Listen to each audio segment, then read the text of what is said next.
കർത്താവിൻ്റെ ധന്യനാമം വാഴ്ത്തപ്പെടുമാറാകട്ടെ. വീട്ടിലെ സ്വാഭാവികമായി ഞങ്ങൾക്ക് ദൈവസന്നിധിയിലായിരിക്കാൻ കർത്താവ് തന്ന വിലപ്പെട്ട സന്ദർഭത്തെ ഓർത്ത് നന്ദിയോടെ സ്തോത്രം ചെയ്യുന്നു. 7/6/2026 സ്തോത്രം. 7-ാം തീയതി 6-ാം മാസം 2026 എന്ന ദിനത്തിൽ വിശുദ്ധ സ്വാഭാവികമായി ഞങ്ങൾ ദൈവസന്നിധിയിലായിരിക്കുന്നു. അത് ഞങ്ങൾക്കും നിങ്ങൾക്കും അനുഗ്രഹമായി തീരട്ടെ എന്ന് പ്രാർത്ഥിക്കുന്നു. ഈ വചനം കേൾക്കുന്ന ഏവർക്കും കർത്താവിൻ്റെ വരവിന് വേണ്ടി ഒരുങ്ങുവാൻ, ദൈവരാജ്യത്തിൻ്റെ കെട്ടുപണിക്ക് വേണ്ടി പ്രയോജനമുള്ള ദാസീദാസന്മാരായി തീരുവാൻ ഈ വചന കേൾവി മുഖാന്തരമായി ഭവിക്കട്ടെ എന്ന് ആത്മാർത്ഥമായി ആശംസിക്കുന്നു, പ്രാർത്ഥിക്കുന്നു. ഇത് ശ്രദ്ധയോടെ നിങ്ങൾ എത്ര തിരക്കാണെങ്കിലും ഈ അയക്കുന്ന ഓരോ എപ്പിസോഡുകളും നിങ്ങൾ കേൾക്കണമേ എന്ന് ഞാൻ കർത്താവിൻ്റെ നാമത്തിൽ നിങ്ങളോട് അപേക്ഷിക്കുന്നു. ഒരിക്കലും നഷ്ടമായി തീരത്തില്ല. കാരണം ഞങ്ങൾ ദൈവവചനം പ്രസംഗിക്കുന്നത് സത്യവചനത്തെ യഥാർത്ഥമായി പ്രസംഗിക്കുക ചെയ്യുന്നു. വളച്ചൊടിച്ചും കൂട്ടുചേർത്തും പിന്നെ കോട്ടിക്കളഞ്ഞും പ്രസംഗിക്കുന്ന പ്രസംഗങ്ങളാണ് ഇന്ന് ബഹുഭൂരിപക്ഷം എന്ന് പറയുന്നതിൽ വേദനയുണ്ട്. ഒരുത്തൻ പ്രസംഗിക്കുന്നെങ്കിൽ ദൈവത്തിൻ്റെ അള്ളപ്പാട് സംസാരിക്കുന്നത് പോലെ പത്രോസ് പറയും, നീ നിന്നെ സൂക്ഷിക്കുക എന്നുള്ള ഉപദേശം സൂക്ഷിക്കുക. അങ്ങനെ ചെയ്താൽ നീ നിൻ്റെയും നിൻ്റെ പ്രസംഗം കേൾക്കുന്നവരെയും രക്ഷിക്കും. അപ്പം പ്രസംഗം എന്തായിരിക്കണം? ഉപദേശം. പത്രോസ് കൊർന്നല്യോസിൻ്റെ വീട്ടിൽ വന്നപ്പോൾ അവിടെ എന്താ സംഭവിച്ചേ? കൊർന്നല്യോസ് ഒരു പട്ടാളക്കാരനാണ്, റോമൻ കേണലാണ്, ഒരു ഓഫീസറാണ്. അദ്ദേഹം പറയുക 100 പേർക്ക് അധിപതി, ശതാധിപൻ, 100 പേരെ ലെഫ്റ്റ് അടിച്ചുകൊണ്ട് നടക്കുന്ന ഒരു പടയാളിയാണ്, ഒരു കേണലാണ്. പത്രോസിനോട് പറയുക, ദൈവം നിന്നോട് കൽപ്പിച്ചതൊക്കെയും കേൾപ്പാൻ ഞങ്ങളിവിടെ എല്ലാവരും കൂടിയിരിക്കും. പ്രിയ സഹോദരങ്ങളെ, പ്രിയപ്പെട്ടവരെ, ദൈവം കൽപ്പിച്ചതൊക്കെയാണോ എന്ന് പ്രസംഗിക്കുന്നത്? ദുഃഖമെന്ന് പറയട്ടെ, സാത്താൻ പറഞ്ഞതൊക്കെ പലരും പറഞ്ഞുകൊണ്ടിരിക്കുന്നത്. പുറത്ത് പറയാൻ പറ്റാത്ത പ്രസ്താവനകൾ ഒരു സമൂഹത്തിൻ്റെ മുൻപിൽ പറയാൻ പറ്റാതെ ലജ്ജിക്കത്തക്ക കാര്യങ്ങളാണ് പ്രസംഗങ്ങളായി പറഞ്ഞുകൊണ്ടിരിക്കുന്നത്. അവരെ ഒന്നും പറഞ്ഞിട്ട് കഥയില്ല. അവർക്ക് വേണ്ടി പ്രാർത്ഥിച്ചുകൊണ്ടും പ്രയോജനമില്ല. കാരണം അതുപോലെ അങ്ങ് കെട്ടുപോയി. പറഞ്ഞിട്ട് എന്താ കാര്യം? അതുകൊണ്ട് സത്യവചനം, പഥ്യോപദേശം എന്ന നിലയിൽ നമ്മൾ ദൈവവചനം കേട്ടാലേ ആത്മീകമായി എന്തെങ്കിലും ഒരു പുരോഗതി നമുക്കുണ്ടാകത്തുള്ളൂ. ഇല്ലെങ്കിൽ നമ്മൾ നട്ടപ്പോൾ ഒരു കൊട്ട, പറിച്ചപ്പോൾ ഒരു കൊട്ട എന്ന പോലെ ഇരിക്കും. രക്ഷിക്കപ്പെട്ടിട്ടുണ്ടാകാം, സ്നാനപ്പെട്ടിട്ടുണ്ടാകാം, പരിശുദ്ധാംശം പ്രാപിച്ചിട്ടുണ്ടാകാം. പക്ഷെ രക്ഷയ്ക്കായി വളരാൻ വചനമെന്ന മായമില്ലാത്ത പാല് കുടിച്ചുകൊണ്ടിരിക്കണം, ഒരു കുഞ്ഞു കുടിച്ച് വളരുന്ന പോലെ. അല്ലെങ്കിൽ വളർച്ചയില്ല. ഇന്ന് വളർച്ചയില്ലാത്ത വിശ്വാസികളെ കൊണ്ട് ആത്മീയകോളം നിറഞ്ഞു കിടക്കുക. അതുകൊണ്ട് ഈ പഥ്യോപദേശം നിങ്ങൾ ശ്രദ്ധയോടെ കേട്ട് നിങ്ങളുടെ ആത്മീയ ജീവിതത്തെ കെട്ടുപണി ചെയ്ത് നിത്യതയ്ക്ക് വേണ്ടി ഒരുങ്ങണമെന്ന് കർത്താവിൻ്റെ നാമത്തിൽ ഞാൻ നിങ്ങളെ പ്രബോധിപ്പിക്കുന്നു. സ്തോത്രം.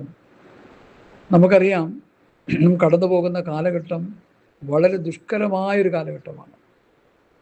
ലവോദിക്ക പീരീഡ് എന്നതിന് പറയും വേദപുസ്തകം. ലവോദിക്ക 7 സഭകൾ, 7 നവീകരണ കാലഘട്ടങ്ങളെയാണ് കാണിക്കുന്നതെന്ന് ഞാൻ മുമ്പ് പറഞ്ഞിട്ടുണ്ട്. ആ നവീകരണ കാലഘട്ടങ്ങളിൽ ഏറ്റവും അവസാനത്തെ കാലഘട്ടം ലവോദിക്ക. അപ്പോൾ കർത്താവിൻ്റെ വരവിന് മുൻപുള്ള ഒരു ആത്മീകമായി ജനത്തിൻ്റെ ഒരു ചിത്രമാണ് ആത്മീക കുരുട്, ആത്മീക ദാരിദ്ര്യം, ആത്മീക നഗ്നത. ലവോദിക്ക എന്ന വിഷയം ഞാൻ 2 എപ്പിസോഡെങ്കിലും ഒരു 1.5 ആഴ്ച 2 ആഴ്ച മുമ്പ് അതിൽ ചെയ്തിട്ടുണ്ട്. നിങ്ങളത് കേട്ടാൽ മനസ്സിലാവും. അതൊന്നും ആരും അങ്ങനെ പ്രസംഗിക്കാത്ത കാര്യം മനസ്സിലായിട്ടില്ല, വേദപുസ്തകം മനസ്സിലായിട്ടില്ല.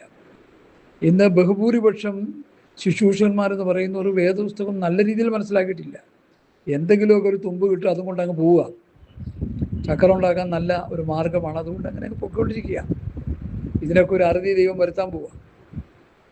വ്യാജഭരണം നടത്തിയ CPM-നെ ദൈവം തുടച്ച് നീക്കി ഒരു നല്ല ഭരണം നമുക്ക് തന്നു എന്ന് ഞാൻ വിശ്വസിക്കുക. കാരണം നല്ലൊരു മനുഷ്യനാണ് അദ്ദേഹം, VD സതീശൻ.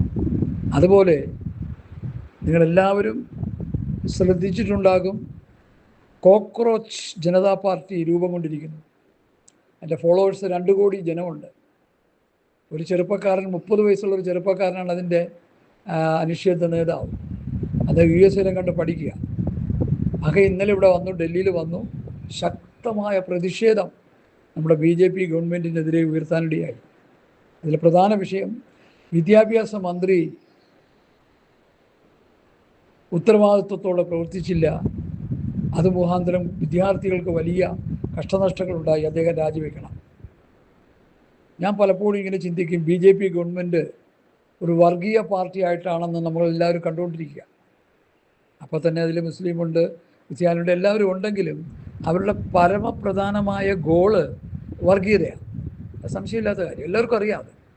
മോദിയൊക്കെ അതിൻ്റെ ഉസ്താദാണ്, അമിതാഷ് ഷാ അതിൻ്റെ ഉസ്താദാണ്, കേരളത്തിലുള്ള കുറേ ലീഡറൊക്കെ അതിൻ്റെ ഉസ്താദുകൾ. എല്ലാവരും അങ്ങനെയല്ല എങ്കിലും കുറേ പേരൊക്കെ വർഗീയ ചിന്താഗതികൾ വെച്ച് പുലർത്തിയാണ് ആ പാർട്ടി മുമ്പോട്ട് പോകുന്നത്. ഞാൻ പലപ്പോഴും ചിന്തിക്കും, ഈ ഭരണത്തിന് ഒരു അറുതി വരുത്താൻ കഴിയില്ല എന്ന് പലപ്പോഴും ചിന്തിക്കാറുണ്ട്. ഒരു കാര്യം മനസ്സിലാക്കണം, ദുഷ്ടതയും അനീതിയും വഞ്ചനയും ചതിവും എക്കാലത്തും എപ്പോഴും കാണിച്ചു കൊണ്ടിരിക്കാൻ ആർക്കും കഴിയില്ല. അതിനൊക്കെ തടയിടുന്ന ചില സന്ദർഭങ്ങളുണ്ടാകും. 10 വർഷം ഭരിച്ച ബൂർഷാ ഭരണം, പിണറായിയുടെ ഭരണത്തെ ദൈവം എന്ത് ചെയ്തു? തുടച്ചു മാറ്റി ഒരു പേപ്പർ പോലും ഇല്ലാത്ത അവസ്ഥയിൽ അവരാക്കി തീർത്തു. മാത്രമല്ല അനന്തര സംഭവങ്ങളൊക്കെ നമുക്കറിയാം, ഒരു പക്ഷേ അഴിയെണ്ണേണ്ട അവസ്ഥയിലേക്ക് അവർ മാറിക്കൊണ്ടിരിക്കുക. അപ്പോൾ ഒരു കാര്യം നമ്മൾ ഓർക്കേണ്ടത്, യഹോവയുടെ കണ്ണ് ഭൂമിയിലൊക്കെ ഊടാടി സഞ്ചരിച്ചു കൊണ്ടിരിക്കുന്നു, ആകാത്തവരെയും നല്ലവരെയും നോക്കിക്കൊണ്ടിരിക്കുന്നു. ലോകത്തുള്ള നല്ല മനുഷ്യരും ആത്മീകരും എല്ലാവരെയും ദൈവം ശ്രദ്ധിച്ചു കൊണ്ടിരിക്കുന്നു. ദുഷ്ടതയും അനീതിയും അക്രമവും കൊള്ളയും കൊള്ളിവയ്പും എപ്പോഴും എല്ലാവർക്കും ചെയ്തുകൊണ്ട് മുന്നോട്ട് പോകാൻ പറ്റുകയില്ല എന്നീ സംഭവങ്ങൾ നമുക്ക് വാക്കും ഭാഷണം കൂടാതെ നമ്മോട് ഇടപെടുകയാണ്. ലോകത്തിലെ ഏറ്റവും വലിയ കിരാത ഭരണകർത്താവായിരുന്നു ഹിറ്റ്ലർ. നമുക്കറിയാം, യഹൂദനെ 60 ലക്ഷം പേരെ ഗ്യാസ് ചാമ്പറിലിട്ട് കൊല്ലുകയും അതുപോലെ വലിയ നാശനഷ്ടങ്ങൾ വരുത്തിവെച്ച ഒരു വൺ മാൻ ഷോ നടത്തിയ ഹിറ്റ്ലർ, അദ്ദേഹം അവസാനം സ്വന്തം തോക്കെടുത്ത് തൻ്റെ ചെന്നിക്ക് വെച്ച് വെടിവെച്ചു മരിച്ചു എന്നാണ് ചരിത്രത്തിൽ നമുക്ക് പഠിക്കാൻ കഴിയുന്നത്. മരിക്കാറായി കിടക്കുന്ന അവസ്ഥയിൽ യഹൂദന്മാർ വന്ന് അവരെ പിടിച്ചു എന്നൊക്കെ പറയപ്പെടുന്നു. സ്തോത്രം. എന്തുമാകട്ടെ, എത്ര ഹീറോ ആയാലും ദൈവത്തിൻ്റെ മുൻപാകെ അവരെല്ലാം വെറും സീറോ ആണെന്നുള്ള പഠനം നമ്മൾ കണ്ടുകൊണ്ടിരിക്കുക, നമ്മുടെ കണ്ണിലൂടെ. രാഷ്ട്രം ഭരിക്കുന്നവർ, ദേശങ്ങൾ ഭരിക്കുന്നവർ, MLA മാർ, ജനപ്രതിനിധികൾ, മന്ത്രിമാർ, പ്രസിഡന്റുമാർ, സെക്രട്ടറിമാർ എന്ന് വേണ്ട ED എല്ലാവരും നല്ല നിലയിൽ പ്രവർത്തിച്ചാൽ അവർക്ക് നന്നായിട്ട് മുമ്പോട്ട് പോകാം, അല്ലെങ്കിൽ അവരും പിടിക്കപ്പെടും. കാരണം എല്ലാവരെയും കണ്ടുകൊണ്ടിരിക്കുന്നൊരു കണ്ണ് മേലിലുണ്ടെന്ന് എല്ലാവരും നന്നായി മനസ്സിലാക്കിയാൽ നല്ലത്. ഈ ക്രോച്ച് എന്ന് പറഞ്ഞ പാർട്ടി അവർ ശക്തിപ്പെട്ട് വന്നു കഴിഞ്ഞാൽ ചിലപ്പോൾ ഈ BJP ഗവൺമെൻറ് തറയിൽ പോകും. കാരണം 2 കോടി യൂത്ത്സാണ് അവരുടെ ഉള്ളത്, ഫോളോവേഴ്സ്. ആരൊക്കെയാ? കോൺഗ്രസിൽ നിന്ന്, CPM-ൽ നിന്ന്, CPI-യിൽ നിന്ന്, എല്ലാ പാർട്ടികളിൽ നിന്നും നല്ല വിദ്യാഭ്യാസമുള്ളവർ ചാടി അതിൽ പോവുക. നല്ല ആശയങ്ങൾ നിരത്തി വെച്ചാൽ അതിൻ്റെ പിന്നാലെ വരാൻ ആളുണ്ട്. ഈ കൊള്ളിയും കൊള്ളിവയ്പ്പും തട്ടിപ്പും വെട്ടിപ്പും ചതിയും വഞ്ചനയും കൊലപാതകമൊന്നും ഒരിക്കലും നിലനിൽക്കില്ല. അതിനൊക്കെ ഒരു എക്സ്പയറി ഡേറ്റ് ദൈവം വെച്ചിട്ടുണ്ടെന്ന് എല്ലാവരും എല്ലാ രാഷ്ട്രീയ പാർട്ടിക്കാരും മനസ്സിലാക്കിയാൽ നല്ലത്. ഇനി അതിനേക്കാൾ ഉപരി നമ്മുടെ ദൈവസഭ ഭരിക്കുന്ന ബഹുമാനപ്പെട്ട പ്രസിഡന്റുമാരും സെക്രട്ടറിമാരും ഖജാൻജിമാരും അവരും മനസ്സിലാക്കണം, ഭരണം കയ്യിൽ കിട്ടിയ എന്ത് തോന്നിയാവസവും കാണിക്കാമെന്നുള്ള ചിന്ത അവർക്കും ഉണ്ടാകരുത്. നമുക്കറിയാം, ഇന്ന് ഭരണതലത്തിൽ ഇരിക്കുന്നവരൊക്കെ കാണിച്ചു കൂട്ടുന്ന വൃത്തികേടുകൾ, ഹീനമായ പ്രവൃത്തികൾ, അനുകരിക്കാൻ കൊള്ളുന്ന കാര്യങ്ങളല്ല അവർ പലരും ചെയ്യുന്നത്. രാഷ്ട്രീയ പാർട്ടികളെക്കാൾ അധപ്പതിച്ചു പോയി നമ്മുടെ പ്രസ്ഥാനത്തിലിരിക്കുന്ന തലപ്പത്ത് ഇരിക്കുന്നവർ. ബാബു വേട്ടമല എന്ന് പറഞ്ഞ പാസ് പറഞ്ഞപ്പോൾ എനിക്കത് മനസ്സിലായി. നമ്മുടെ പ്രസ്ഥാനങ്ങളുടെ തലപ്പത്തിരിക്കുന്നവർ അനുകരിക്കാൻ കൊള്ളാവുന്ന ഒരൊറ്റ ലീഡറുമില്ലെന്ന് അദ്ദേഹം തുറന്നു പറഞ്ഞപ്പോൾ ഞാനതിന് 100% മാർക്കിട്ടു. കാരണം ഞാനത് പറഞ്ഞുകൊണ്ടിരിക്കുക, ഞാനത് ചെയ്തുകൊണ്ടിരിക്കുക. അതുകൊണ്ട് നമ്മളെല്ലാവരും ചെയ്യുന്നതും പറയുന്നതും പ്രവർത്തിക്കുന്നതും ഒക്കെ ഉയരത്തിലെ 2 കണ്ണുകൾ കണ്ടുകൊണ്ടിരിക്കുന്നു. യഹോവയുടെ കണ്ണ് ഭൂമിയിലൊക്കെയും ഊടാടി സഞ്ചരിച്ചു കൊണ്ടിരിക്കുന്നു. ആകാത്തവരെയും നല്ലവരെയും. ദൈവസഭ നല്ലവരാണെന്നാണല്ലോ നമ്മൾ പറയുന്നത്. നമ്മളെ കണ്ടുകൊണ്ടിരിക്കുക, എല്ലാവരെയും കണ്ടുകൊണ്ടിരിക്കുക. അവനവൻ ശരീരത്തിലിരിക്കുമ്പോൾ ചെയ്ത് നല്ലതാകലും തീയതാകലും അതിന് തക്കവണ്ണം പ്രാപിക്കേണ്ടതിന് നാം എല്ലാവരും ദൈവത്തിൻ്റെ ന്യായാസനത്തിന് മുൻപാകെ വെളിപ്പെടേണ്ടി വരും. 21 അധ്യായം വെളിപ്പാട് പഠിക്കുമ്പോൾ സകല ദുഷ്ടന്മാരെയും ക്രിസ്തുവിനെ കൂടാതെ മരിച്ചുപോരെയൊക്കെ എന്ത് ചെയ്യുന്നു? വെള്ളസിംഹാസനത്തിൻ്റെ മുൻപിൽ നിർത്തി അവരവർ ചെയ്ത പ്രവൃത്തികളെ കാണിച്ചിട്ട് അവരെ സാത്താനവൻ്റെ ദൂതന്മാർക്ക് ഒരുക്കിയിരിക്കുന്ന തീപ്പൊയ്കയിലേക്ക് തള്ളിക്കളയും. ദൈവസഭയ്ക്കും ന്യായവിധിയുണ്ട്, ദൈവസഭയ്ക്കും ശിക്ഷാവിധിയുണ്ട്. മാനസാന്തരപ്പെട്ട് മടങ്ങി വരുന്നില്ലെങ്കിൽ ന്യായവിധിയിൽ നിന്നും തെറ്റി ശിക്ഷാവിധിയിലേക്ക് അവരെ ദൈവം തള്ളിക്കളയും. യാതൊരു സംശയവുമില്ല. ഇന്നീ കാണിക്കുന്നതൊക്കെ ഈ പൂച്ച കണ്ണടച്ച് പാല് കുടിക്കുമ്പോൾ പൂച്ചയുടെ ചിന്ത ആരും കാണുന്നില്ലെന്ന്. മരുഭൂമിയിൽ ചില പക്ഷികളുണ്ടത്രേ. ആ പക്ഷികൾ ശത്രുക്കൾ വരുമ്പോൾ മണലാരണ്യത്തിൽ കൊണ്ടുവന്ന് തല കൂത്തി വയ്ക്കും. അപ്പം അതിൻ്റെ ചിന്ത മറ്റാരും എന്നെ കാണുന്നില്ലെന്ന്. തല മാത്രമേ മണലിലുള്ളൂ, ബാക്കി ഉടൽ മുഴുവൻ മറ്റുള്ളവർ കണ്ടുകൊണ്ടിരിക്കുക. അപ്പോൾ അതുകൊണ്ട് മനുഷ്യൻ്റെ എല്ലാ പ്രവൃത്തികളെയും, എല്ലാ നിരൂപണങ്ങളെയും, എല്ലാ ജീവിത രീതികളെയും സസൂക്ഷ്മം വീക്ഷിച്ചുകൊണ്ടിരിക്കുന്ന 2 കണ്ണ് മുകളിലുണ്ടെന്ന് എല്ലാവരും ഒന്ന് ഓർത്താൽ നന്ന്. ഇത്രയും പറഞ്ഞുകൊണ്ട് ഞാൻ എന്നെ ഏൽപ്പിച്ച ദൗത്യത്തിലേക്ക് കടക്കുന്നു. പത്രോസിൻ്റെ 1-ാം ലേഖനം 1-ാം അധ്യായമാണ് ഇന്ന് പൽക്കാലം നമ്മുടെ പഠന വിഷയം, ചിന്താവിഷയം. ഈ പത്രോസിൻ്റെ ലേഖനം വളരെ അർത്ഥസമ്പുഷ്ടമായ ലേഖനമാണ്. അങ്ങനെ പറയാനുള്ള പ്രധാന കാരണം പത്രോസ് ഒരു മുക്കുവനാണ്. പൗലൂസിനെ പോലെയോ ലൂക്കോസിനെ പോലെയോ, ലൂക്കോസ് ഒരു ഡോക്ടറാണ്, പൗലൂസ് ഒരു യഹൂദ റബ്ബിയാണ്, നല്ല വിദ്യാഭ്യാസമുള്ളവനാണ്. ലൂക്കോസ് ഡോക്ടറാണ്. അദ്ദേഹം ലൂക്കോസിന് സുവിശേഷം പ്രവൃത്തി പുസ്തകമൊക്കെ എഴുതിയിട്ടുണ്ട്. അപ്പോൾ അതിൻ്റെ അറിവിൽ നിന്നും കഴിവിൽ നിന്നൊക്കെ എഴുതിയെന്ന് നമുക്ക് പറയാം, ചിന്തിക്കാം. എന്നാൽ പത്രോസിനെ സംബന്ധിച്ചിടത്തോളം പത്രോസ് ഒരു സാധാരണ മുക്കുവൻ, വിദ്യാഭ്യാസമില്ലാത്ത, സംസ്കാരമില്ലാത്ത, നമ്മൾ എല്ലാവരും ചിന്തിക്കുന്ന പോലെ സമൂഹത്തിലെ ഏറ്റവും താണ നിലവാരം പുലർത്തുന്ന ഒരു മനുഷ്യനായിട്ടാണ് പത്രോസിനെ നമുക്ക് കാണാൻ കഴിയുന്നത്. പത്രോസ് എഴുതിയ ലേഖനത്തെക്കുറിച്ച് അതിൻ്റെ അവസാന അധ്യായം 5-ാം അധ്യായത്തിൻ്റെ 12-ാമത്തെ വാക്യം വായിക്കുമ്പോൾ, നിങ്ങളെ പ്രബോധിപ്പിച്ചും നിങ്ങൾ നിൽക്കുന്നത് ദൈവത്തിൻ്റെ സത്യകൃപയിലാകുന്നു എന്നും സാക്ഷീകരിച്ചുകൊണ്ട് ഞാൻ നിങ്ങൾക്ക് വിശ്വസ്ത സഹോദരൻ എന്ന് നിരൂപിക്കുന്ന സുല്ലനോസ് മുഖാന്തരം ചുരുക്കത്തിൽ എഴുതിയിരിക്കുന്നു. അപ്പോൾ പത്രോസിന് ലേഖനം എഴുതാനുള്ള അറിവില്ല, കഴിവില്ല, പ്രാപ്തിയില്ല. താൻ പറഞ്ഞു കൊടുത്ത വാക്യങ്ങൾ സുല്ലനോസ് എഴുതി തൻ്റെ ലേഖനമായിട്ട് വേദപുസ്തകത്തിൽ നമുക്ക് തന്നിരിക്കുക. ആ സമയത്ത് പൗലൂസും യോഹന്നാനും യാക്കോബൊക്കെ അവർ തന്നെ എഴുതിയതാണ്. ഈ മനുഷ്യന് എഴുതാൻ പോലും കഴിവില്ല, അതിനുള്ള വിദ്യാഭ്യാസമില്ല. ഈ പത്രോസ് എഴുതിയ ലേഖനങ്ങൾ ഇന്നത്തെ PhD എടുത്ത അല്ലെങ്കിൽ ഡോക്ടറേറ്റ് എടുത്ത പാസ്റ്റർമാരെല്ലാം തലതിരിച്ച് പ്രസംഗിച്ചുകൊണ്ടിരിക്കുക. ഞാൻ പലരുടെയും പ്രസംഗം കേട്ടിട്ട് പറയുക, ഈ വചനങ്ങളൊക്കെ എടുത്ത് കോട്ടിക്കളഞ്ഞ് കൂട്ടിച്ചേർത്ത് മറിച്ച് കളഞ്ഞ് പ്രസംഗിച്ചുകൊണ്ടിരിക്കുക. കാരണം എന്താണെന്ന് ചോദിച്ചാൽ അതിൻ്റെ ആഴങ്ങൾ അത്ര വലുതാണ്.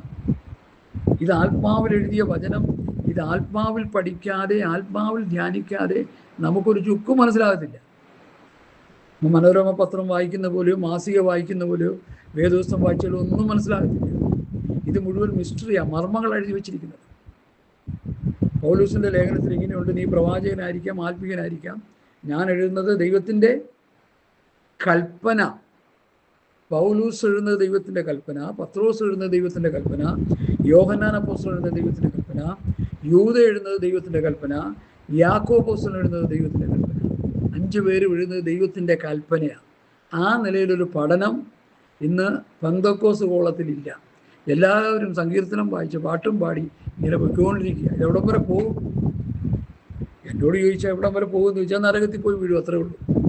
അതുകൊണ്ട് നമുക്ക് തന്നിരിക്കുന്ന കൽപ്പനകൾ, പുതിയ നിയമസഭയ്ക്ക് തന്നിരിക്കുന്ന കൽപ്പനകൾ നാം നന്നായി വായിച്ച് പഠിച്ച് മനസ്സിലാക്കാം. ലൂക്കോസ് 1:1 വായിക്കാം, പ്രവൃത്തി 1:1 വായിക്കാം. 2 ഭാഗങ്ങളൊന്ന് വായിച്ചാൽ ലൂക്കോസ് 1:1 ഇതൊക്കെ നമ്മൾ കുറിപ്പെട്ട വാക്യങ്ങൾ, ശ്രദ്ധിക്കാതെ കിടക്കുന്ന വാക്യങ്ങളാണ് ഞാനീ പറയുന്നത്. ലൂക്കോസ് 1:1 ലൂക്കോസ് പറയുന്നത്, ശ്രീമാനായ തെയോഫിലിസേ, ആദ്യം മുതൽ കർത്താവിൻ്റെ കൂടെ നടന്ന് ആദ്യം മുതൽ കണ്ട സാക്ഷികളും വചനത്തിൻ്റെ ശുശ്രൂഷകന്മാരുമായവർ നമ്മെ ഭരമേൽപ്പിച്ചതുപോലെ. മതി. അപ്പോൾ ഈ അപ്പോസ്തലന്മാരാരാണ്? യേശു കർത്താവിൻ്റെ കൂടെ നടന്ന് യോഹന്നാൻ്റെ ലേഖനം 1 അധ്യായത്തിൻ്റെ 1, 2, 3, 4 വായിക്കുമ്പോൾ ഞങ്ങൾ കണ്ടു, കേട്ടു, തൊട്ടു, നോക്കി. യേശുവിൻ്റെ കൂടെ നടന്ന് കണ്ടവരും കേട്ടവരും തൊട്ടവരും നോക്കിയവരും അവനോടുകൂടി തിന്നുകുടിച്ച് നടന്നവരുമായ കർത്താവിൻ്റെ വാത്സല്യ അപ്പോസ്തലന്മാർ, അതാ ഇവിടെ പറയുന്നത്. ആദ്യം മുതൽ കണ്ട സാക്ഷികളും വചനത്തിൻ്റെ ശുശ്രൂഷകന്മാരുമായവർ നമ്മെ ഭരമേൽപ്പിച്ചതുപോലെ. ഇനി പ്രവൃത്തി 1:1 വായിക്കാം. പ്രവൃത്തി 1:1. തിയോഫിലിസേ, അപ്പോൾ ഒന്നാമത്തെ ചരിത്രം എന്ന് പറയുന്നത് ലൂക്കോസിൻ്റെ പുസ്തകത്തെക്കുറിച്ച് അവിടെ പറയുന്നത്. ഞാൻ എഴുതിയ ഒന്നാമത്തെ ചരിത്രം. അടുത്ത, യേശു തിരഞ്ഞെടുത്ത അപ്പോസ്തലന്മാർക്ക് പരിശുദ്ധാത്മാവിനാൽ കൽപ്പന കൊടുത്തിട്ട് അത് മതി, അത്രയും മതി. നമ്മൾ ഈ ഭാഗത്ത് നിന്ന് പഠിക്കുന്നത് എന്താ? യേശു തിരഞ്ഞെടുത്ത അപ്പോസ്തലന്മാർക്ക് പരിശുദ്ധാത്മാവിൻ്റെ ആവിർഭാവത്തോടെ പരിശുദ്ധാത്മാവിനാൽ കൽപ്പന കൊടുത്തു. കർത്താവ് തൻ്റെ വചനങ്ങളെ അപ്പോസ്തലന്മാർക്കാണ് കൊടുത്തത്, മറ്റാർക്കും കൊടുത്തില്ല. ഇവിടെ വ്യക്തമായി പറയുന്നുണ്ട്, യേശു തിരഞ്ഞെടുത്ത അപ്പോസ്തലന്മാർക്ക് പരിശുദ്ധാത്മാവിനാൽ കൽപ്പന കൊടുത്തു. വേറെ ആർക്കും കൊടുത്തില്ലേ? ഇല്ല, വേറെ ആർക്കും കൊടുത്തില്ല. തെളിയിച്ചു തരാം. 2 കൊരിന്ത്യർ ലേഖനം 5 അധ്യായത്തിൻ്റെ 17 വാക്യങ്ങളൊന്ന് വായിക്കാം. വേറെ ആർക്കും കൊടുത്തോ ഇല്ല എന്നുള്ളത്. ഇതൊക്കെ ശ്രദ്ധിക്കാതെ പോകുന്ന കേസുകൾ. അതുകൊണ്ട് ഞാനിത് പറയാനായിട്ട് എൻ്റെ ഉള്ളിൽ പ്രേരണ കിട്ടിയേക്കുന്നത്. 2 കൊരിന്ത്യർ ലേഖനം 5 അധ്യായത്തിൻ്റെ 17 വാക്യങ്ങൾ വായിക്കുമ്പോൾ, 2 കൊരിന്ത്യർ ലേഖനം 5 അധ്യായം 2 കൊരിന്ത്യർ ലേഖനം 5 അധ്യായം 17 വാക്യം ഞാൻ വായിക്കാം. ഒരു ക്രിസ്തുവിലായാൽ അവൻ പുതിയ സൃഷ്ടിയാകുന്നു, പഴയത് കഴിഞ്ഞുപോയി, ഇതാത് പുതുതായി തീർന്നിരിക്കുന്നു. അതിനൊക്കെയും ദൈവം തന്നെ കാരണഭൂതൻ. അവൻ നമ്മെ ക്രിസ്തു മൂലം തന്നോട് നിരപ്പിച്ചു, നിരപ്പിൻ്റെ ശുശ്രൂഷ ഞങ്ങൾക്ക് തന്നിരിക്കുന്നു. അപ്പോൾ ക്രിസ്തു മൂലം ദൈവത്തോട് നിരപ്പിച്ചു, നിരപ്പിൻ്റെ ശുശ്രൂഷ ഞങ്ങൾക്ക് തന്നിരിക്കുന്നു എന്ന് പറഞ്ഞാൽ അപ്പോസ്തലന്മാർക്ക് തന്നിരിക്കുന്നു. ദൈവം ലോകത്തിൻ്റെ ലംഘനങ്ങളെ കണക്കിടാതെ ലോകത്തെ ക്രിസ്തുവിൽ തന്നോട് നിരപ്പിച്ചു പോന്നു. ഈ നിരപ്പിൻ്റെ വചനം ഞങ്ങളുടെ പക്കൽ വരമേൽപ്പിച്ചിരിക്കുന്നു. അപ്പം നിരപ്പിൻ്റെ ശുശ്രൂഷ അവർക്ക്, നിരപ്പിൻ്റെ വചനം അവർക്ക്. ഞാനിതെപ്പോഴും ആവർത്തിക്കുന്ന കാര്യങ്ങളാണ്. ഇതൊക്കെ എത്ര കേട്ടാലും മനസ്സിലാകാൻ പറ്റാത്ത ഒരു വലിയ സമൂഹമായി ക്രിസ്തീയ ഗോളം അധപ്പതിച്ചിരിക്കുക. അതുകൊണ്ട് അത് റിപ്പീറ്റ് ചെയ്യുന്നത്. വചനം അവരെ പരമേൽപ്പിച്ചിരിക്കുന്നു, ശുശ്രൂഷ അവരെ പരമേൽപ്പിച്ചിരിക്കുന്നു. ആകയാൽ ഞങ്ങൾ ക്രിസ്തുവിന് വേണ്ടി സ്ഥാനാപതികളായി ദൈവത്തോട് നിരന്നുകൊള്ളുവിൻ എന്ന് ക്രിസ്തുവിന് പകരം അപേക്ഷിക്കുന്നു. സ്ഥാനാപതികൾ, അംബാസഡർമാരെ. അമേരിക്കയിലുള്ള ഒരു അമേരിക്കക്കാരൻ ഡൽഹിയിൽ ഇരിപ്പുണ്ട് അംബാസഡറായിട്ട്. അമേരിക്ക സെനറ്റിലെടുക്കുന്ന തീരുമാനങ്ങൾ അംബാസഡർ മുഖാന്തരമാണ് ഇന്ത്യയിലെ ജനത്തെയൊക്കെ അറിയിക്കുന്നത്. അവിടെ നിന്നുള്ള സന്ദേശങ്ങൾ അറിയിക്കാൻ ഒരു അംബാസഡർ വെച്ചിട്ടുണ്ട്. അതുപോലെ എല്ലാ രാജ്യങ്ങളിലും ഉണ്ട് അങ്ങോട്ടും ഇങ്ങോട്ടും അംബാസഡർമാർ. വഴക്കുണ്ടാകുമ്പോൾ, യുദ്ധം ഉണ്ടാക്കുമ്പോൾ ആദ്യം അവരെ ചാടിക്കുന്നത് പുറത്തേക്ക് പൊക്കോളാൻ പറയാം, അല്ലെങ്കിൽ കൊന്നുകളയുന്നു. അത് മനുഷ്യൻ്റെ രീതിയാണ്. ഞാൻ പറഞ്ഞു വന്നത്, അംബാസഡറാണ്, ദൈവത്തിൻ്റെ അംബാസഡർമാരാണ് അപ്പോസ്തലന്മാർ. ആ നിലയിലൊരു പഠനമൊന്നും ഇന്ന് ആരുടെ ഇടയിലില്ല. എല്ലാവരും വചനം പ്രസംഗിച്ച് കാശുണ്ടാക്കി, പുട്ടടിച്ച്, വീടുണ്ടാക്കി, കോടികൾ സമ്പാദിച്ച്, സെലിബ്രിറ്റികൾ കാറൊക്കെ. ഇപ്പോൾ സെലിബ്രിറ്റികൾ കാറ് മേടിക്കുന്ന എത്രയാണ്? 3 കോടി, 4 കോടി, 5 കോടി, 13 കോടി. വെക്കുന്ന വീടുകളോ 5 കോടി, 6 കോടി. അതേ നിലവാരത്തിലേക്ക് നമ്മുടെ പാസ്റ്റർമാരും സംഘടനകളുടെ നേതൃത്വ നിരകളും അധപ്പതിച്ചു പോയെന്ന് ഞാൻ പറഞ്ഞുകൊണ്ടിരിക്കുക. എത്രയോ നാളുകളെ പറയുന്നു. അപ്പോൾ തന്മൂലം ഭൗതിക നേട്ടങ്ങൾക്ക് വേണ്ടി വസ്തു കൊടുത്തുകൊണ്ട് ഇറങ്ങിയത് കൊണ്ട് ഈ തിരുവചന സത്യങ്ങൾ ആർക്കും കിട്ടുന്നില്ല. അത് ആത്മാവിൽ പഠിച്ച് ഗ്രഹിച്ച് പ്രസംഗിക്കാൻ ഇവിടെ ആളില്ല. കണ്ട ചപ്പും ചവറും പറഞ്ഞ് ജനത്തെ കേൾപ്പിച്ച് ജനത്തെ മുഴുവൻ നശിപ്പിച്ചുകൊണ്ടിരിക്കുന്നു എന്ന് ശക്തമായി ഞാൻ പറഞ്ഞുകൊണ്ടിരിക്കുക. അതുകൊണ്ട് ഇവിടെ ആകയാൽ ഞങ്ങൾ ക്രിസ്തുവിന് വേണ്ടി സ്ഥാനാപതികളായി ദൈവത്തോട് നിരന്നുകൊള്ളുവിനെന്ന് ക്രിസ്തുവിന് പകരം അപേക്ഷിക്കുന്നു. അത് ദൈവം ഞങ്ങൾ മുഖാന്തരം പ്രബോധിപ്പിക്കുന്നത് പോലെയാകുന്നു. അപ്പൊ ദൈവം അവരിലൂടെ പ്രബോധിപ്പിക്കുക. ആരിലൂടെ? അപ്പോസ്തലന്മാരിലൂടെ. നമ്മളിലൂടെ ഇല്ലേ? ഇല്ല. നമ്മളിലൂടെ ദൈവം സംസാരിക്കുമോ? ഇല്ല. അവരിലൂടെ സംസാരിച്ചു. അത് നമ്മൾ പ്രാർത്ഥിച്ച് ദൈവവചനത്തിൻ്റെ വിശുദ്ധിയിലും വേർപാടിലും ജീവിച്ച്, വചനവസ്തുപ്രകാരം ജീവിച്ച്, ദൈവകൽപ്പനകൾ പ്രമാണിച്ച് ജീവിച്ച് നമ്മളത് പ്രസ്താവിച്ചാൽ അത് നമ്മളിലൂടെ ദൈവം പ്രസ്താവിക്കുന്ന പോലെയാവും. ഇല്ലെങ്കില്ല. ഉപദേശമില്ല, തലയും കുത്തി നിന്നിട്ട് കണ്ട തോന്നിയാസം മുഴുവൻ കാട്ടിയിട്ട് ഇതെടുത്ത് പ്രസംഗിച്ചാലൊന്നും ആർക്കും ഇരിക്കത്തില്ല, ആരും കേൾക്കത്തില്ല, ആരും അംഗീകരിക്കത്തില്ല. അതാ ഇന്ന് ബഹുഭൂരിപക്ഷം ന്യൂ ജനറേഷൻ പാസ്റ്റർമാരുടെ പ്രസംഗങ്ങളൊക്കെ ഞങ്ങളെടുത്ത് തോട്ടിക്കളഞ്ഞിരിക്കുന്നതിൻ്റെ കാര്യം എന്താ? അവരവരുടെ ഇഷ്ടത്തിനനുസരിച്ച് ജീവിച്ചുകൊണ്ട് പ്രസംഗിക്കുക. കർത്താവിൻ്റെ ശിഷ്യന്മാർ പോയ ഒരു പാതയുണ്ട്, ഒരു പാറ്റേണുണ്ട്, ഒരു ജീവിത രീതിയുണ്ട്. അതിലൂടെ പോകുന്നവർക്ക് മാത്രമേ ഇത് പ്രസംഗിക്കാനുള്ള റൈറ്റ് ഉള്ളൂ. അല്ലാത്തവർ പ്രസംഗിച്ചാൽ ജനം അംഗീകരിക്കത്തില്ല. ഈ കഴിഞ്ഞ ദിവസം ഒരു 73 വയസ്സുള്ള ഒരു അച്ഛൻ, പ്രായമുള്ള ഒരു അച്ഛൻ എന്നെ വിളിച്ച് പറഞ്ഞു, അദ്ദേഹം ഭയങ്കര ശുശ്രൂഷ ചെയ്യുന്ന ആളാണ്. എന്നോട് പറഞ്ഞു, പാസ്റ്ററെ, ഞാൻ 2 മെസ്സേജ് നിങ്ങളുടെ കേട്ടു. നീതീകരണം, വിശുദ്ധീകരണം, തേജസ്കരണം. 2 എപ്പിസോഡേ ഉള്ളൂ. അതിൽ കിടപ്പുണ്ട്. ആ 2 എപ്പിസോഡ് കേട്ട് കഴിഞ്ഞപ്പോൾ എനിക്ക് മനസ്സിലായി, ഒരുമാതിരിപ്പെട്ടവർക്ക് ആർക്കും സ്വർഗത്ത് പോകാൻ പറ്റത്തില്ല. എന്താ കാര്യം? കാരണം ആ സബ്ജക്റ്റ് എങ്ങനെയാ? ദൈവം നമ്മെ നീതീകരിച്ചു. അത് ഫ്രീ ആയിട്ടാണ് നീതീകരിച്ചത്. ആ നീതീകരണം ലഭിച്ചവൻ വിശുദ്ധീകരണം പ്രാപിച്ചുകൊണ്ടിരിക്കുമ്പോൾ മാത്രമേ തേജസ്കരണത്തിലേക്ക് എടുക്കപ്പെടത്തുള്ളൂ. ഈ സ്വർഗത്ത് പോകാന്ന് പറഞ്ഞാൽ ന്യൂട്രൽ വരെ എത്തി പോകുന്ന കാര്യമൊന്നുമില്ല. പണ്ട് ഞങ്ങൾ തിരുവനന്തപുരത്ത് താമസിച്ചിരുന്ന സമയത്ത് അവിടെ ഈ കയറ്റങ്ങളും ഇറക്കങ്ങളും ഉണ്ട്. ഇറക്കം എന്നൊക്കെ പറഞ്ഞാൽ 1/2 കിലോമീറ്ററാണ് ഇറക്കം. സൈക്കിളിൽ പോകുന്ന സമയത്ത് കയറ്റം ഞങ്ങൾ ചവിട്ടി പോകും. ഇറക്കം വരാൻ നേരത്ത് സൈക്കിളിൻ്റെ അതിൽ പിടിച്ചോണ്ട് അങ്ങനെ ഇരിക്കും. പിടിച്ചോണ്ടിരുന്ന് ഹാൻഡിൽ പിടിച്ചോണ്ടിരുന്ന് കഴിഞ്ഞാൽ ചവിട്ടണ്ട, ഇറങ്ങി അങ്ങ് പൊക്കോളുക. വേണമെങ്കിൽ ബ്രേക്കിൽ പയ്യെ ഒന്ന് കൈ കൊടുത്ത് അങ്ങ് പോവുക. ബ്രേക്കിലൊന്നും കൈ കൊടുക്കാറില്ല, നല്ല സ്പീഡിൽ അങ്ങ് പോവുക, ഇറക്കം പോവുക. അതുപോലെയൊന്നും സ്വർഗത്തിൽ ആർക്കും പോകാൻ പറ്റത്തില്ല. നടക്കുന്ന കാര്യമല്ലത്. ഇന്ന് രാവിലെയും സോഷ്യൽ മീഡിയയിൽ ഒരു ന്യൂസ് കേട്ടു, ദൈവം നമ്മളെ എന്ത് ചെയ്യുന്നു, അങ്ങോട്ട് ശുദ്ധീകരിച്ചെടുത്ത് കൊണ്ടുപോയിക്കൊള്ളുന്നു. അങ്ങനെ ഒരു പദ്ധതി ഇല്ല പുസ്തകത്തിലെ. കർത്താവായ യേശുക്രിസ്തുവിനെ ആദാമെ പാപത്തിന് വേണ്ടി, മാനവജാതിക്ക് വേണ്ടി ദൈവം നമുക്ക് ഏൽപ്പിച്ചു തന്നു, ക്രിസ്തുവിനെ തന്നു. എഫേസ്യ ലേഖനം 4-ാം അധ്യായം പഠിക്കുമ്പോൾ സഭയ്ക്ക് തലയായി, എഫേസ്യ ലേഖനം മൊത്തം പഠിച്ചാൽ ദൈവസഭയ്ക്ക് തലയായിട്ട് ക്രിസ്തുവിനെ തന്നു. ദൈവസഭയ്ക്ക് പരിശുദ്ധാത്മാവിനെ തന്നു. ദൈവസഭയ്ക്ക് 4:1 വാക്യത്തിൽ അവൻ ചിലരുടെ അപ്പോസ്തലന്മാരായി, ചിലരുടെ പ്രവാചകന്മാരായി, ചില സുവിശേഷകന്മാരായി, ഇടയന്മാരായി, ഉപദേഷ്ടാക്കന്മാരായി നിയമിച്ചിരിക്കുന്നു. അപ്പോൾ 3 വിധ കാര്യങ്ങൾ ദൈവം നമുക്ക് തന്നിരിക്കുക. ക്രിസ്തുവിനെ സഭയ്ക്ക് തലയായിട്ട് തന്നു, പരിശുദ്ധാത്മാവിനെ തന്നു, ശുശ്രൂഷ വൃന്ദങ്ങളെ തന്നു. ഇനി ഇത് 3 നമ്മൾ പ്രയോജനപ്പെടുത്തി തലയായ ക്രിസ്തുവിനെ തന്നിരിക്കുന്നെങ്കിൽ തലയായ ക്രിസ്തു എന്നുള്ള ഉപദേശം സ്വീകരിച്ച് സഭ ജീവിക്കണം. പരിശുദ്ധാത്മാവിനെ തന്നിരിക്കുന്നെങ്കിൽ പരിശുദ്ധാത്മാവിനെ പ്രാപിച്ച് ആത്മനിറവും ജീവിതം നയിക്കണം, ആത്മാവിൽ ജീവിക്കണം. സ്തോത്രം. ആത്മാവിൽ ദൈവവചനം പഠിക്കണം, പ്രസംഗിക്കണം. സ്തോത്രം. അപ്പോൾ തലയായിട്ട് ക്രിസ്തുവിനെ തന്നു, പരിശുദ്ധാത്മാവിനെ തന്നു. ഇനി അപ്പോസ്തലന്മാരെ തന്നിരിക്കുക. അപ്പോസ്തലന്മാരെ തന്നിരിക്കുന്നെങ്കിൽ അവരാണ് ദൈവസഭയുടെ ഉപദേശം പറഞ്ഞിരിക്കുന്നത്. ഞാൻ നേരത്തെ പറഞ്ഞല്ലോ, അവനോട് കുടിച്ച് തിന്നു കുടിച്ച് നടന്നവർ, കർത്താവിൻ്റെ കൂടെ നടന്ന അപ്പോസ്തലന്മാർ, ഞങ്ങൾ കണ്ടു, കേട്ടു, തൊട്ടു, നോക്കി എന്ന 1-ാം ലേഖനം യോഹന്നാൻ 1-ാം ലേഖനത്തിൽ എഴുതിയിരിക്കുന്നു. ഞങ്ങൾ കണ്ടു, ഞങ്ങൾ കേട്ടു, ഞങ്ങൾ തൊട്ടു, ഞങ്ങൾ നോക്കി. അത് നിങ്ങൾക്ക് ഞങ്ങളോട് കൂട്ടായ്മ ഉണ്ടാകാൻ എഴുതുക. ഞങ്ങളുടെ കൂട്ടായ്മ പിതാവിനോടും പുത്രനോടും ആകുന്നു, നിങ്ങൾക്ക് അവരോട് കൂട്ടായ്മ ആയിരിക്കണം എന്ന് അപ്പോസ്തലന്മാർ എഴുതി വെച്ചിട്ടുണ്ട്. അപ്പോൾ ഇതൊക്കെ നമ്മൾ വിട്ടുകളഞ്ഞിട്ട് നമ്മുടെ തന്നിഷ്ടത്തിനനുസരിച്ച് പോയാൽ എൻ്റെ പൊന്നെ, ഈ പോക്കൊന്നും അങ്ങ് ചെന്നെത്തത്തില്ല, വഴി വെച്ച് പട്ടുപോകും.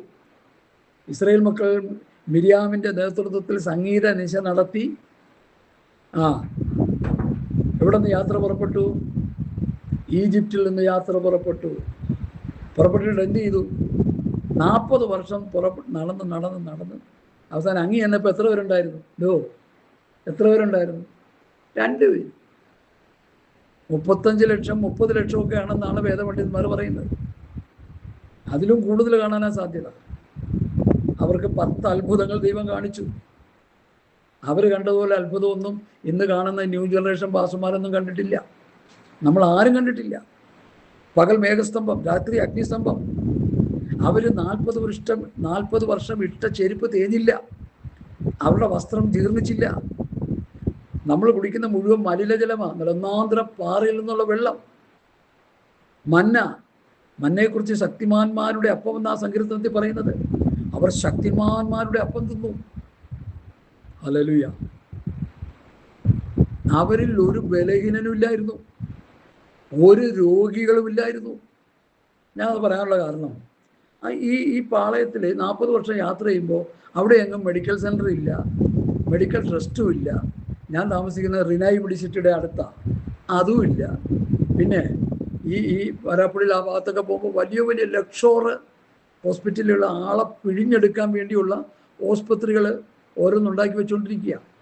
ഒരു മാരകമായ രോഗം വന്ന ആസ്പത്രിയിൽ ചെന്നാൽ കുടുംബം വിറ്റ് വേണം നമ്മളവിടെ ചികിത്സിക്കാൻ.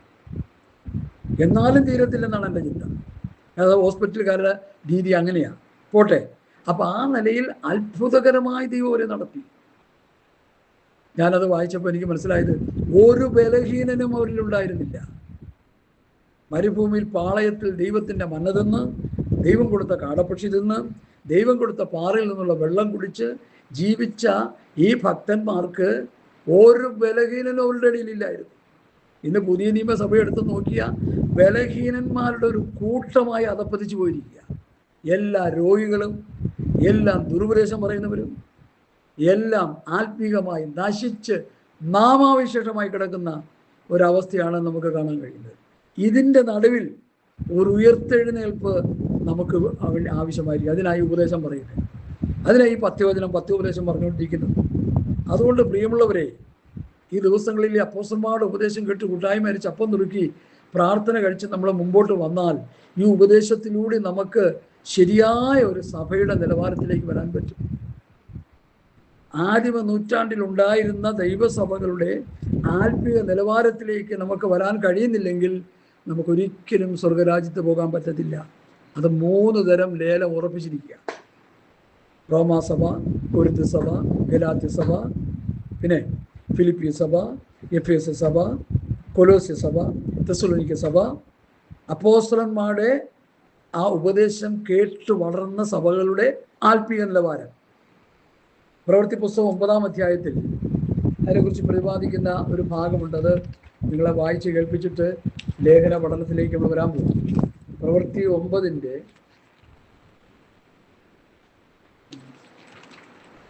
ഹല്ലേലൂയ, സ്തോത്രം